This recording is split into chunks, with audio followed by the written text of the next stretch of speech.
Hello everyone, I am Anika Zaina. I am a medical student and today I am going to teach you the topic cell membrane and its advantages. तो cell membrane को plasma membrane भी कहा जाता है। ठीक है, तो ये क्या है? ये एक लिविंग स्ट्रक्चर होता है। ठीक है, प्लाज्मा मेम्ब्रेन हमारा एक लिविंग स्ट्रक्चर होता है। ये थिन होती है, डेलिकेट होती है, ठीक है, इलास्टिक होती है, स्ट्रेचेबल होती है, मतलब उसके बाद ये सेलेक्टिवली परमिएबल होती है, मतलब कुछ ही मॉलिक्यूल्स जो होते हैं ये उसको अंदर जाने देती है। ठीक है, सबको अंदर नहीं जाने देती, खुद चूज करती है कि कौन सा सेल के काम का है, तो सिर्फ उसी को एंटर होने देती है अपने थ्रू।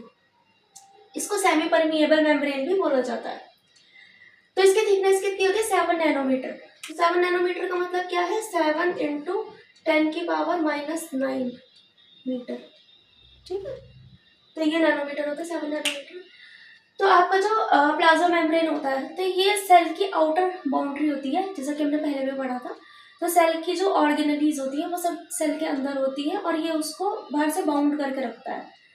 तो सेल के अंदर साइटोप्लाज्म होता है, उसमें हमारी mitochondria, Golgi apparatus, endoplasmic reticulum, nucleus, ये सब उसके अंदर होता है। सारी केमिकल रिएक्शंस जो होती है वो सेल के अंदर टेक प्लेस करती हैं। उसके लिए जो हमको सामान चाहिए होता है, ठीक है, जैसे कि प्रोटीन्स हो गए और आपका फूड वगैरह हो गया, सॉल्ट हो गया, मिनरल्स, विटामिन, हार्मोन्स, वो सब जो आता है बाहर से अंदर, उसको प्लाज्मा मेम्ब्रेन अपने से पास थ्रू होने देता है। कुछ सेलेक्टिव को, सबको नहीं, उसमें से जिसकी ज़रूरत सेल को होती है सिर्फ उसी को आने देता है। उसके बाद प्लाज्मा मेम्ब्रेन किस किस चीज़ की बनी हुई होती है? तो ये बनी हुई होती है प्रोटीन की। जो प्रोटीन होता है वो, और वो उसके अंदर जो उसकी मेम्ब्रेन होती है, बाइलेयर मेम्ब्रेन होती है लिपिड की, उसके अंदर एम्बेडेड होता है। ठीक है, कुछ थोड़ा ऊपर, जो कुछ एंट्रेंसिक होता है जो ऊपर की बाउंड्री पे होता है, और कुछ इंट्रेंसिक होते हैं जो फुल्ली एम्बेडेड होते हैं। ठीक है, तो लिपिड की बनी हुई होती है लेयर मेनली, और कार्बोहाइड्रेट भी उसमें प्रेजेंट होता है। ठीक है, तो लिपिड जो होता है वो दो तरह के होते हैं, एक फॉस्फोलिपिड होता है, एक कोलेस्ट्रॉल होता है। मेनली जो हमारी लिपिड की बाइलेयर होती है वो फॉस्फोलिपिड की बनी हुई होती है। ठीक है, 75% है, और यही की एलिमेंट है आपका प्लाज्मा मेम्ब्रेन का। पूरी प्लाज्मा मेम्ब्रेन लिपिड की बाइलेयर की बनी हुई होती है, और जो वो लिपिड होता है वो फॉस्फोलिपिड होता है। ठीक है, उसके बाद हम ये देखेंगे कि प्रोटीन, जो आपका प्रोटीन होता है जो कि लिपिड की जो बाइलिपिड मेम्ब्रेन में एम्बेडेड होता है, वो क्या फंक्शन करता है? तो पहला है एंजाइम, वो एक एंजाइम की तरह वर्क करता है। ठीक है, तो एंजाइम की तरह वर्क करेगा तो क्या करेगा? जितनी भी केमिकल रिएक्शन सेल के अंदर हो रही है उन्हें कैटालाइज करेगा, मतलब रिएक्शन के अंदर पार्ट लेगा, जब रिएक्शन कंप्लीट होगी और फिर हट जाएगा। ठीक है, एक मीडियम की तरह काम करता है, मतलब उसके थ्रू रिएक्शन हो सकती है। जैसे कोई गेट है और आप उससे पास होके आ जाओ, तो एक तरह का चैनल प्रोवाइड कर देता है बस। ठीक है, थोड़ी जगह प्रोवाइड कर देगा केमिकल रिएक्शन के होने के लिए, कैटालाइज करवा देगा उसको। ठीक है, उसके बिना हो नहीं रही होगी तो एक मीडियम सा प्रोवाइड करवा देगा जिसमें वो रिएक्शन हो जाएगी, उसके बाद ही हट जाएगा। ठीक है, तो एक एंजाइम की तरह काम करेगा। ट्रांसपोर्ट प्रोटीन और परमिएस की तरह काम करता है। इसमें ट्रांसपोर्ट प्रोटीन में ये क्या करेगा? ये वाटर का एंटर करा देगा। ठीक है, वाटर जो होता है वो जब सेल से एंटर करता है तो वो एनर्जी नहीं देता। ठीक है, पैसिव प्रोसेस होता है एक तरह का। उसके बाद पंप्स की तरह काम करेगा। ठीक है, तो जितने भी पंप होते हैं हमारे, जो प्रोटीन पंप्स होते हैं, वो क्या करते हैं? वो एक्टिव ट्रांसपोर्ट करते हैं, मतलब वो एनर्जी यूज़ करेंगे सेल के अंदर, जो एनर्जी बनाएगा माइटोकॉन्ड्रिया उसको ये यूज़ करेगा, और उसके बाद ही ये कुछ सेलेक्टिव जो आपके सॉल्ट्स वगैरह होते हैं, जैसे कि सोडियम वगैरह हो गया, सोडियम पोटेशियम पंप होता है। ठीक है, वो पोटेशियम को और सोडियम को इन करता है, वो भी एक तरह का प्रोटीन पंप होता है। और जब वो ऐसा कर रहा होता है तो वो एटीपी जो एनर्जी होती है सेल के अंदर उसको यूज़ करता है। उसके बाद आपका रिसेप्टर प्रोटीन है। ठीक है, रिसेप्टर प्रोटीन जो होता है वो एंडोसाइटोसिस के लिए हेल्प करता है। ये क्या करेगा? कोई भी बाहर फूड मॉलिक्यूल होगा वो इससे बाइंड होगा।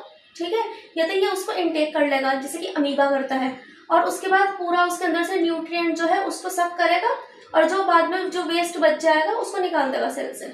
ठीक है, तो ये एंडोसाइटोसिस होता है। सेल के अंदर लेगा ये किसी भी फूड मटेरियल को, उसको पूरा उसके अंदर जितने न्यूट्रिएंट्स है उसको एब्जॉर्ब कर लेगा, और फिर जो वेस्ट है उसको बाहर निकाल देगा सेल से, तो वो एंडोसाइटोसिस होता है। उसके बाद है आपके सेलेक्टिव परमिएबल, जो आपकी मेम्ब्रेन है, मतलब यही वाली मेम्ब्रेन सेलेक्टिव परमिएबल है, कुछ ही को आने देती है। तो इसके क्या एडवांटेजेस हैं? ठीक है, तो cell membrane enable the cell to maintain the homeostasis. Homeostasis होता है बैलेंस बना के रखना। ठीक है। तो ये क्या करेगा, बाहर सेल के बाहर वाला जो इन्वायरमेंट है और सेल के अंदर वाला जो इन्वायरमेंट है उसके बीच में होमियोस्टेसिस बना के रखता है। मतलब एक तरह से पीएच जो होता है आपका उसको मेंटेन करता है, जो सॉल्ट की कंसंट्रेशंस होती है उसको मेंटेन करता है। ठीक है। तो ये होमियोस्टेसिस बना के रखता है, मतलब बाहर का और अंदर का एक जैसा होता है। ठीक है। Useful molecule enter the cell. तो ये क्या करता है, कुछ यूजफुल मॉलिक्यूल जिसको सेल की जरूरत जो है, ठीक है, ऐसे मॉलिक्यूल को ही एंटर होने देता है। जैसे कि कोई फूड हो गया, ठीक है, वाटर हो गया, सॉल्ट हो गया, ऑक्सीजन है हमारी, ठीक है, विटामिन और हार्मोन्स। विटामिन और हार्मोन क्या होता है, रेगुलेटरी सब्सटेंस होता है। ठीक है। तो ये विटामिन हार्मोन को भी अंदर आने देता है। ठीक है। ये जो रिएक्शंस होती है, केमिकल रिएक्शन जितनी है उनको रेगुलेट करने का काम करता है विटामिन और हार्मोन्स। ठीक है। Metabolic intermediate remain within the cell.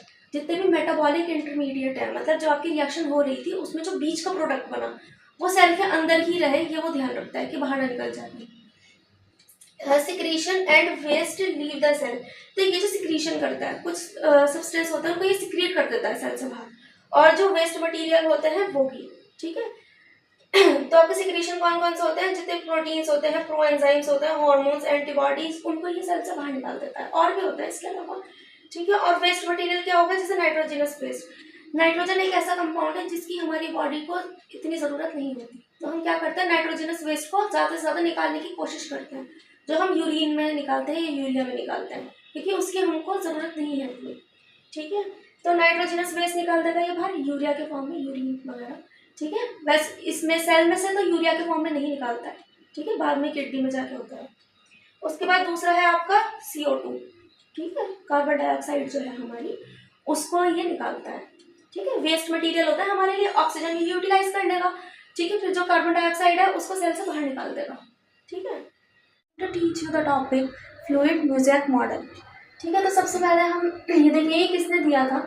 ठीक है। तो दो साइंटिस्ट थे, एक सिंगर और एक निकोलसन। तो उन्होंने 1972 में ये मॉडल दिया था। ये प्लाज्मा मेम्ब्रेन का स्ट्रक्चर था। ठीक है। तो उन्होंने उसके बारे में डिफाइन किया था। आज के टाइम में भी सबसे एक्सेप्टेड मॉडल यही वाला है। ठीक है। इसी को कंसीडर किया जाता है, इसी को स्टडी करते हैं। तो इस स्ट्रक्चर में था क्या, दो लेयर थी। ठीक है। ऊपर की जो ये ब्लैक ब्लैक दिख रही है ये लिपिड की लेयर थी, एक ऊपर होती है इसमें, एक नीचे होती है। ठीक है। बाई लिपिड लेयर इसलिए बोला जाता है, बाई का मतलब दो होता है। ठीक है। दो लिपिड की लेयर होती है। ठीक है। इसमें दो तरह के प्रोटीन होते हैं, एक एक्सट्रेंसिक और एक इंट्रेंसिक। जो एक्सट्रेंसिक प्रोटीन होता है वो ऊपर की बाउंड्रीज में होता है या सरफेस पे प्रेजेंट होता है, और जो आपका इंट्रेंसिक प्रोटीन होता है वो फुल्ली एम्बेडेड होता है दोनों लेयर के बीच में। ठीक है। तो जैसा कि हमने इसकी प्रॉपर्टीज पहले पढ़ी थी, ये एंजाइम की तरह काम करता है, पंप्स की तरह काम करता है। ठीक है। और जो जितने भी आपके वो होता है बाहर से अंदर आने के लिए ट्रांसपोर्ट करना होता है आपको, जितना भी मटेरियल उसे ट्रांसपोर्ट करवाता है अपने थ्रू। और उसके बाद ये ऊपर एक ये जो ग्रीन कलर का दिख रहा है आपको, ये ग्लाइकोलिपिड होता है। ठीक है। तो अगर आपका लिपिड प्लस कार्बोहाइड्रेट हो, ठीक है, तो उसको हम ग्लाइकोलिपिड बोलेंगे। और अगर प्रोटीन प्लस कार्बोहाइड्रेट हो आपका, तो उसको हम ग्लाइकोप्रोटीन बोलते हैं। ठीक है। उसके बाद ये बताया गया plasma membrane is made up of by layer of phospholipid. तो ये इन्होंने दिया था इस फ्लूइड मोज़ेक मॉडल की जो डेफिनेशन हो सकती है बेसिक वो है। तो plasma membrane is made up of by layer of phospholipid. तो ये बाई लेयर की बनी हुई होती है फॉस्फोलिपिड की, और इसके अंदर दो प्रोटीन मॉलिक्यूल होते हैं जो फ्लोट करते हैं, जैसे कि आइस फ्लोट करती है सी में। ठीक है। ऊपर सरफेस पे जैसे आइस फ्लोट करती है सी में, ऐसे ही कुछ जो आपके प्रोटीन्स हैं वो इस बाई लेयर में फ्लोट करता है। ठीक है। तो एक होता है इंट्रेंसिक और एक होता है एक्सट्रेंसिक। तो इंट्रेंसिक वाले जो होते हैं वो फुल्ली एम्बेडेड होते हैं, जैसे ये वाला है फुल्ली एम्बेडेड है, दोनों लेयर के बीच में है। और जो आपका इंट्रेंसिक होता है वो पार्शियली एम्बेडेड है, क्योंकि ये देखिए ये वाला ऊपर वाली लेयर में है खाली और ये वाला नीचे वाली लेयर में है, तो ये पार्शियली एम्बेडेड है। मोस्ट एक्सेप्टेड मॉडल, ये सबसे ज़्यादा एक्सेप्टेड मॉडल है। क्यों? इसकी प्रॉपर्टीज इन्होंने बहुत अच्छी तरह प्रॉपर्टीज समझाई थी इस लेयर की। ठीक है। और इन्होंने बताया था ऑर्गेनाइजेशन ऑफ द मेम्ब्रेन के, मेम्ब्रेन कैसे कैसे ऑर्गेनाइज्ड है। ठीक है। कहाँ पर कैसे कैसे मेम्ब्रेन है पूरे सेल में वो बताया था। और ये हमने देखा था इलेक्ट्रॉन माइक्रोस्कोप में। ठीक है, थैंक यू। होप आपको मेरा वीडियो पसंद आया हो। आपको अगर मेरी वीडियो अच्छी लगी हो तो आप इसको लाइक करें, सब्सक्राइब करें, अपने फ्रेंड्स के साथ शेयर करें और बेल आइकन को रिंग करें ताकि आपको फर्दर नोटिफिकेशंस मिलती रहे। Thank you.